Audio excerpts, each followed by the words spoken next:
ఓం శ్రీమాత్రే నమః. సౌందర్యలహరి 22వ శ్లోకం.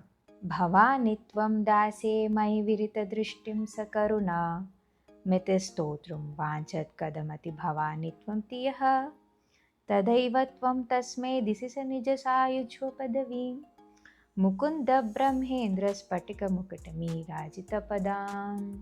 ఎన్నెన్నో హోమాలు, వ్రతాలు, పూజలు, పెద్ద పెద్ద స్తోత్రాలు చేస్తేనే అమ్మవారు కరుణిస్తుందని ఎక్కడ రూల్ అండ్ రెగ్యులేషన్ లేదు.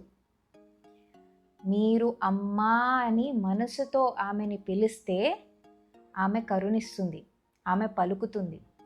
మీరేవో పెద్ద పూజలు చేసేసి ఏవో చేసేసి దానివల్లనే ఆమె కరుణిస్తుంది అంటే మీరు చాలా తప్పుగా ఆలోచిస్తున్నారు.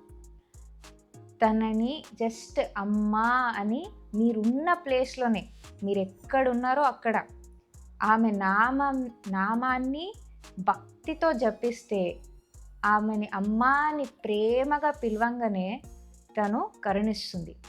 ఈ శ్లోకానికి అది అర్థం. శ్రీమాత్రే నమః.